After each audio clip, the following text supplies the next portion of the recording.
G'day, Steve here, Woodworking Masterclass. And yes, I've got an SD card in the camera, thank you very much, Richard. And my microphone is turned on and I'm ready to do a little bit more of the table saw videos. Here's a couple of safety tips. Now, I don't know if this has ever happened to you, it's definitely happened to me and I've seen it happen a lot of times and once with dire consequences.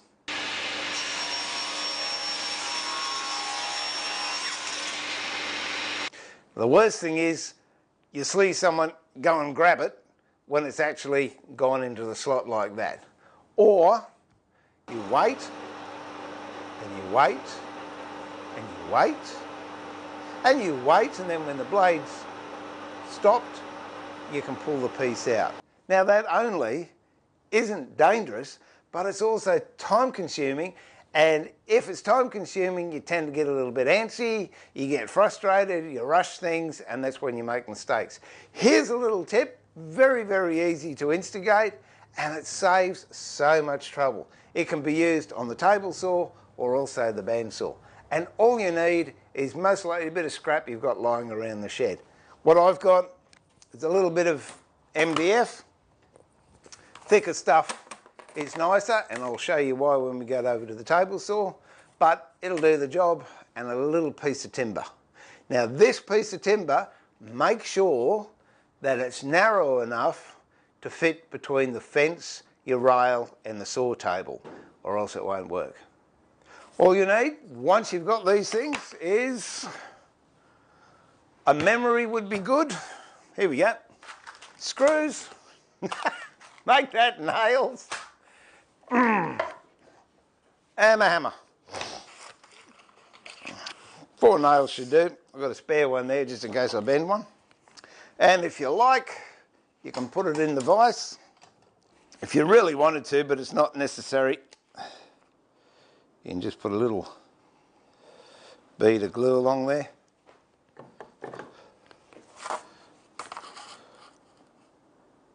Place the MDF. Or plywood. Plywood's just as fine. Thin piece of plywood. Don't use good plywood, just ordinary rubbishy stuff. And whack a couple of nails in.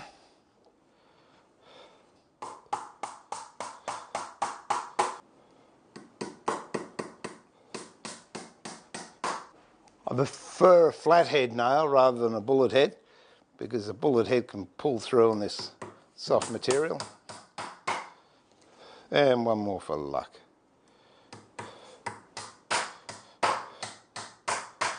And that is all it is. Now we'll go over to the saw and I'll show you how it works. Now if you have a saw table like mine, the fence has a clearance here at the bottom and this can slip through.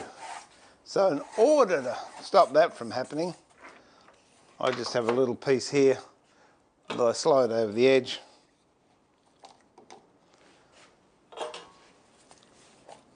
And hold in place with a couple of clamps.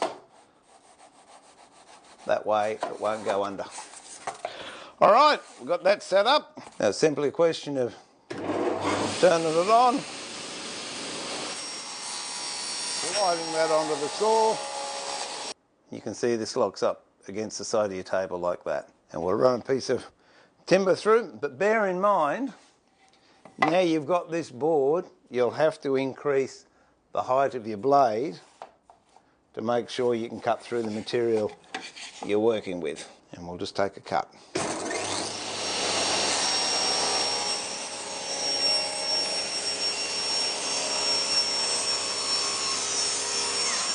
And there you have it. Doesn't slide down the slot. And also versatile enough to have on the bandsaw.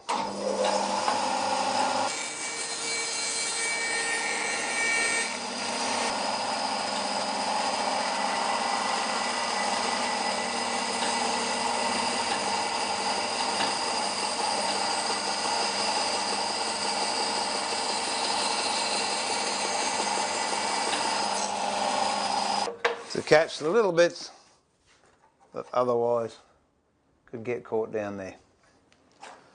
All right, so that's one thing you can do to increase safety on the bandsaw and the table saw.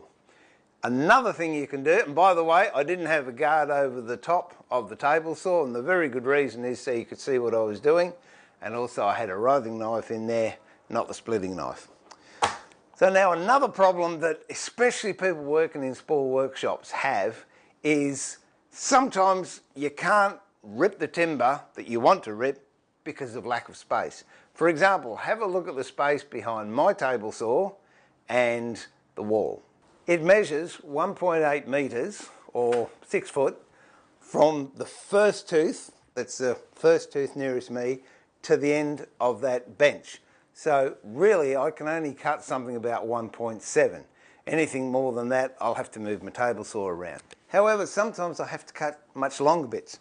2.7s, 2.4s. This piece of cedar is 2.7 and I'm going to cut it on that table saw. But I don't want to move the table saw.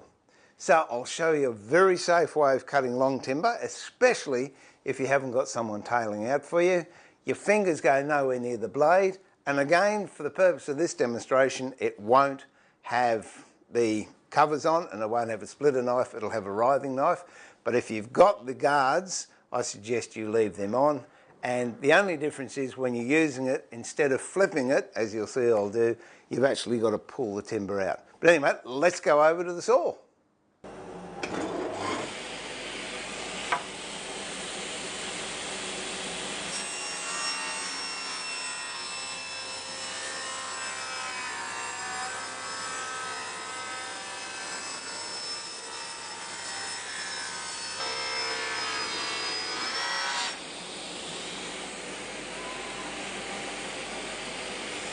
And flip it over.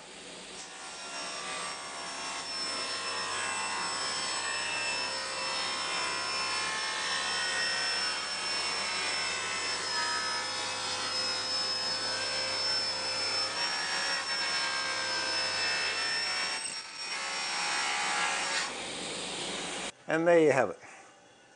Ripped in half. It was a piece of timber longer than the gap I've got between the end of my table and a wall. You go halfway or just over halfway and then flip it around and do the other half.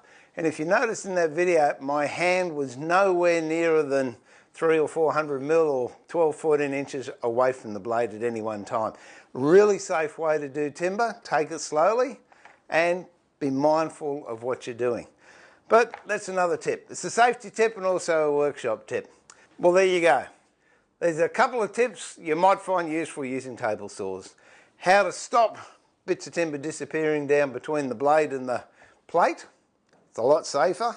And also a safer way of cutting long boards. Number one, if you don't have anyone to tail out for you. And number two, if you have restricted space like I have here.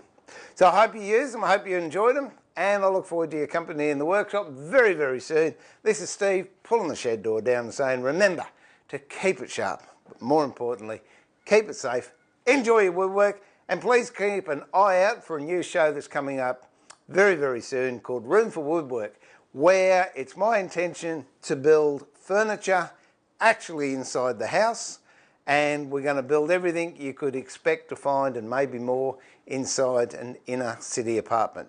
All hand tools except for a jigsaw and a sander, and that's about it. See you very, very soon. Bye for now.